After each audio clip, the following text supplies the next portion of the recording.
friends, I have been asked to do a video tutorial on knitting for the crochet crowd. So this is beginning knitting for crocheters. So this is a crochet hook, and my crocheting friends will be very familiar with this and have warm and fuzzy feelings about it. When you start crocheting, you do your slip knot, right? And put it on the hook, and you're ready to go. And with crocheting, you work one stitch at a time. So I make my chain, I'll do a couple of chains, and then I'm going to start working in my chain. And this is crocheting, and everybody's happy-dappy with crocheting. When you knit, you're going to say goodbye to your friend the crochet hook, and you're going to grab a pair of knitting needles. These are your friends. Don't feel bad about them. Don't be scared of them. Knitting needles are your friends. We're going to start the same way. We're going to start with a slip knot, but I'm going to teach you the long tail cast on method. This is what my aunt taught me when she taught me to knit years and years and years and years ago. I like the long tail. It's a little more complicated than some other cast-ons, but it makes a really nice beginning edge, and once you get it, it's super easy to do. So instead of making my slip knot down here and just having a tiny little tail like I do with crochet, I need to leave that tail longer. This is the difficult part when you're starting a knit project, is figuring out how long does my tail need to be. And you'll get a feel for that as you learn and practice, but I'm going to do about 10 stitches, and so I need about 10 stitches out of my cast on. So I'm going to leave about that much, and I'm going to make my slip knot down here. So there's my slip knot, and I'm going to grab one of my needles, and I'm going to put that slip knot on my needle and pull it up tight.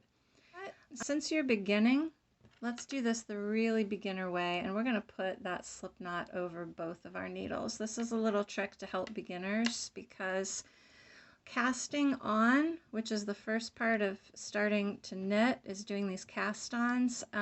It's really easy to make them too tight, and then when you start knitting, your first row is really short and tight, and then it kind of balloons out from there as you knit. So let's start by using both needles in here. So there's your slip knot, your slip stitch. Now, for the long tail cast on, we're going to put the tail in front, put the rest of the yarn behind, and I want you to put your fingers like this, your first and your thumb, first finger and thumb, and we're going to go between those and use the rest of your fingers to grab both the tail and the rest of the yarn.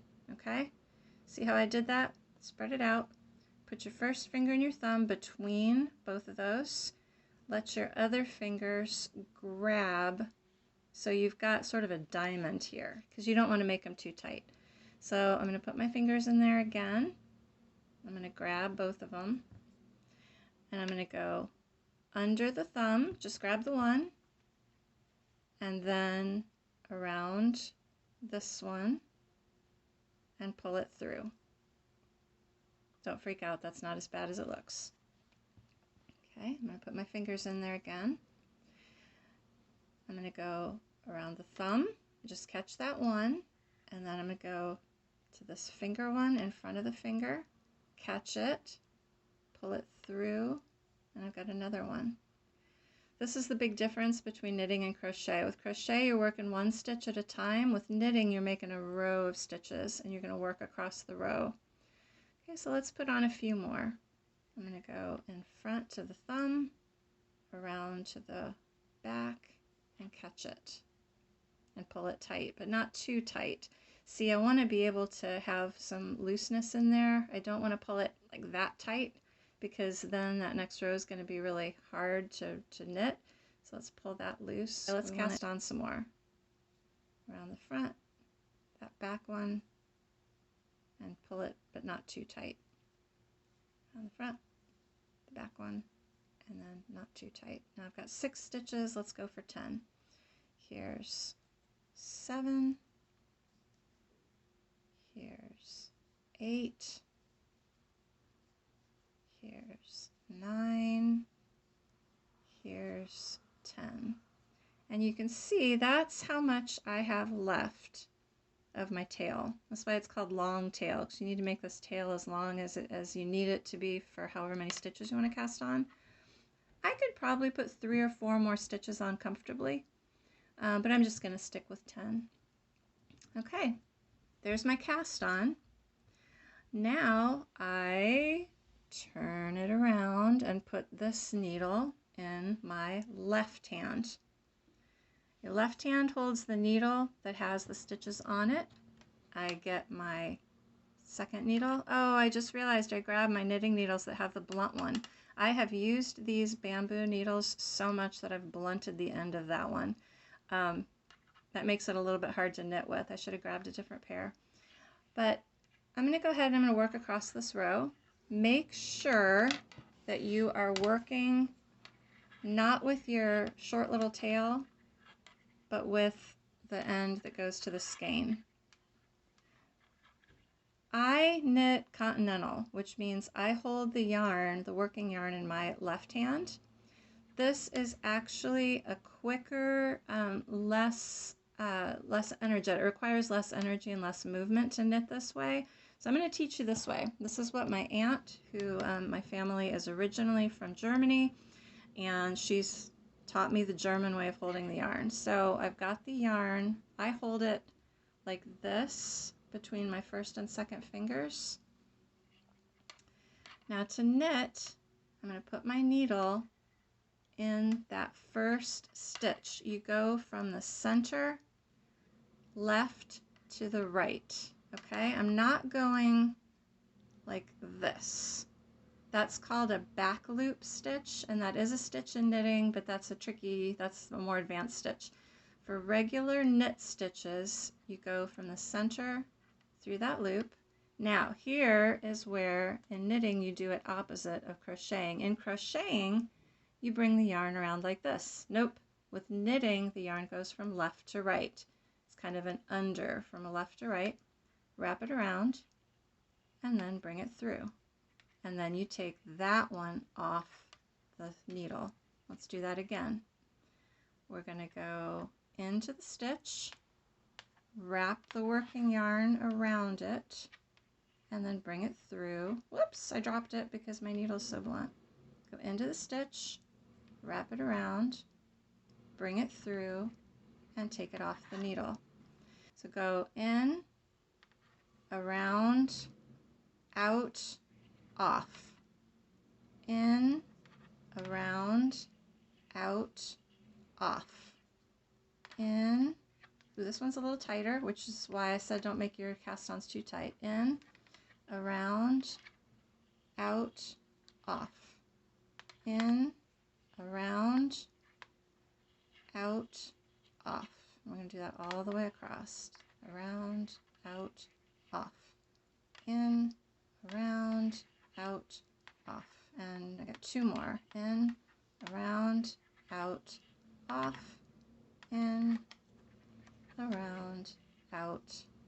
And I dropped it. There we go. Out, off. Now I have a row of knit stitches. Knit stitches look like little V's. Can you see them? A little V all the way across. The reverse side of the knit stitch is a purl stitch. Those are the only 2 stitches in knitting. There's knits and there's purls, and that's it. These are all purls. The back side look like little horizontal lines. So those are purls, and the front side look like little V's. Now, this is the needle that has the finished row on it, so I'm going to turn it around and put it in my left hand. And I'm going to get my working needle. We call this one the working needle. This one's more sharp, so it's going to be a little easier to work. Now I'm going to do another row of knits. I'm going to put the yarn back here, and I hold it in my left hand. And I'm going to go in, over, out. Whoops, I split the yarn there. Don't do that. Bad juju. There you go. In, around, out, off. In, around, out, off, in, around, out, off. These are all knit stitches. We are doing nothing but knitting. When you knit both sides, the front side and the back side, or the right side and the wrong side, when you do all knit stitches, the fabric is called a garter stitch.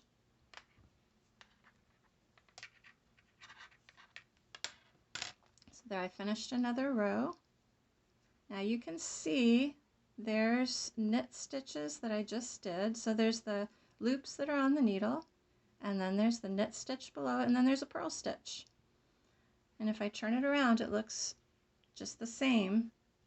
Here's the purl stitch and there's the knit stitch. But garter stitch is when you do every row with knitting, knit every row, and the two sides will look exactly the same.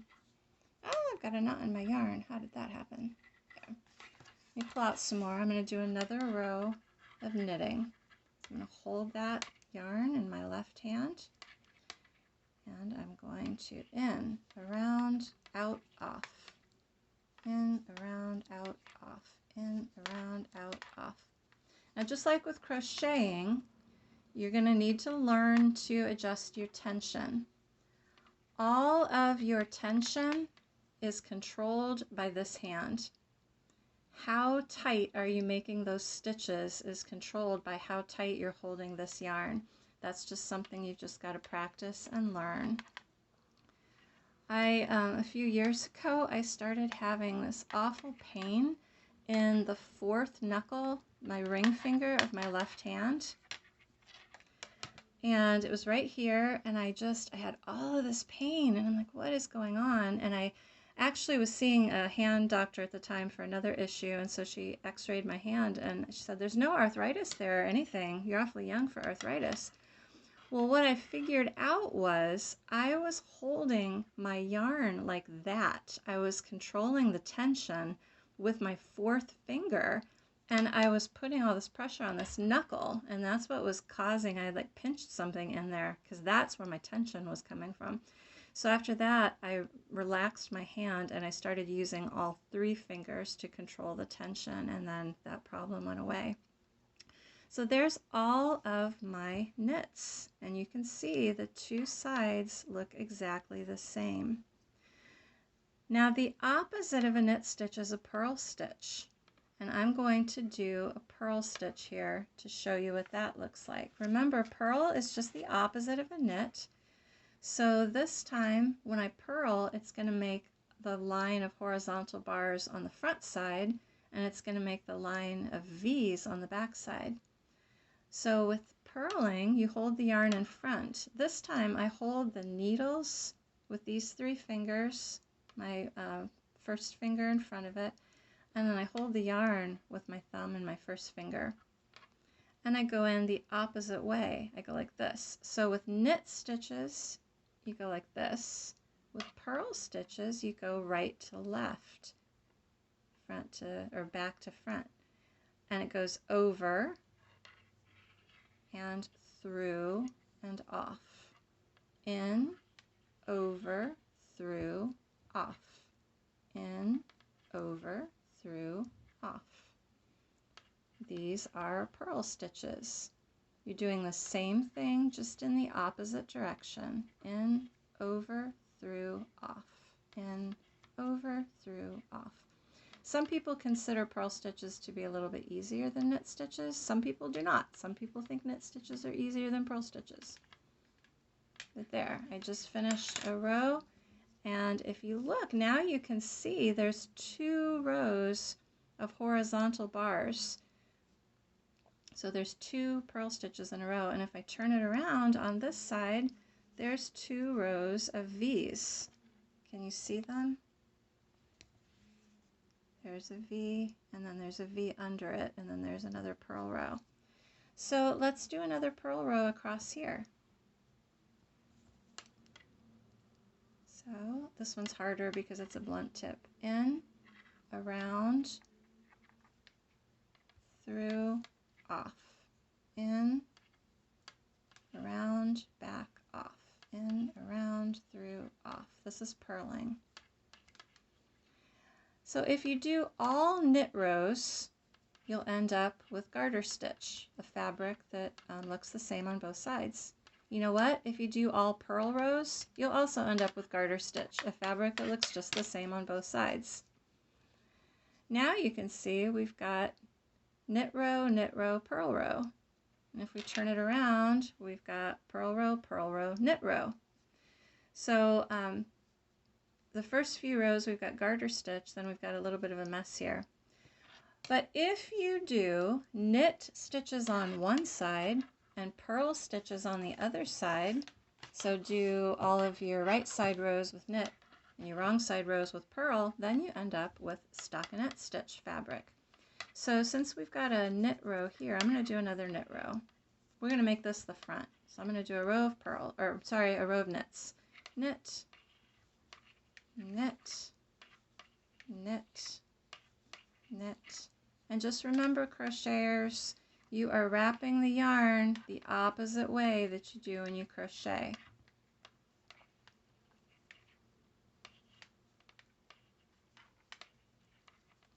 My needles are clicking on the table.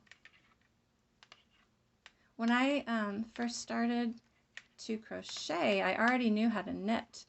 And so I was actually wrapping the yarn the wrong way when I crocheted. I did that for years until I saw a tutorial. And in the tutorial, she was wrapping the yarn like this. And I'm like, wait, that's not how you wrap it. And then I found out I was doing it wrong. And my stitches started looking a lot better after I learned to do it right.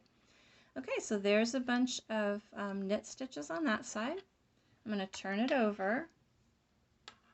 And now I'm going to do purl stitches on the back side. This is the reverse side, so I'm going to do all purls, and that makes purls toward me and knits away from me.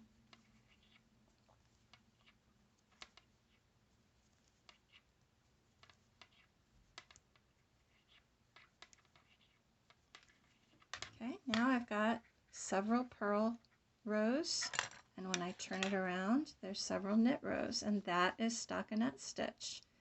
So remember, if you do all knits, front and back, right and wrong, you will have garter stitch. If you do all purls, right side and wrong side, you will have garter stitch. But if you do knits on one side and purls on the other side, you will have stockinette stitch. So that is basic beginning knitting for crocheters. I hope that's helpful.